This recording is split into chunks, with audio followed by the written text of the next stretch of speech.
Hi, Alex here, and today we're going to take a look at the prompt engineering guide. It's a pretty interesting article. The link will be below, but basically it can show you how you can steer the way how the large language model works. Let's start from the first one. It's called zero-shot prompting. This you might already be familiar with because it's pretty simple. So you just uh, ask the questions, put the text, and then just open the sentence with the sentiment. So it should give you the sentiment of this sentence, and it works correctly for Mistral, but ChatGPT 4 will work the same.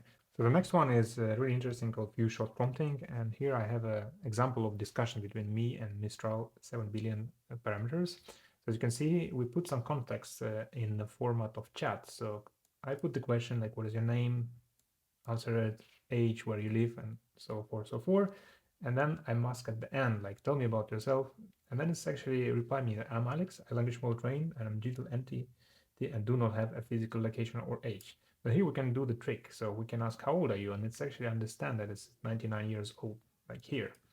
But also, if you can say like system, pretend that you are Alex. So then you can say, hey, where are you living? It's basically the same question as above. And it's actually tell you like, okay, hello, I'm Europe, like, how old are you? 99.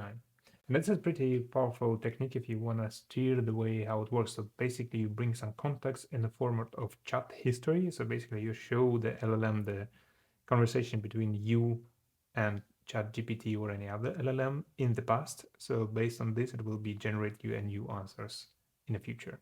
Super nice. So the next one is called chain of thoughts prompting, and I was not able to reproduce it because new models like Mixtra or ChatGPT 4 and 3.5 handle this task of like calculating amount of apples pretty good and straightforward. But in this example, you can see that if you can just ask it like this, the old models, it will reply in the wrong way, 11 apples. But if you will add let's think step by step, and I think it's kind of keywords, the model will force itself to start thinking in the chain of thoughts, which will help her to make the math or any other complex task more correctly, we can say so. As you can see here, we have quite a lot of techniques here, like self-consistency, generate node prompting, which looks pretty powerful.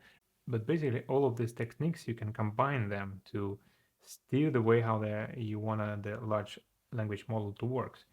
The next one is really interesting. It's called function calling. And I have a live example. If you go here, you can see I established the simple web server. This is a source code. Let's check this out.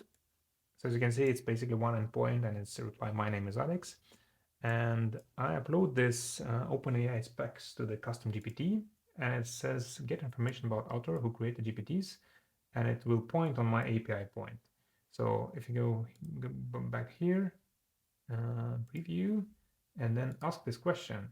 So what it basically do, it will call the function, and let's go to this API point, retrieve the data, and reply with the my creator name is Alex, which is pretty impressive.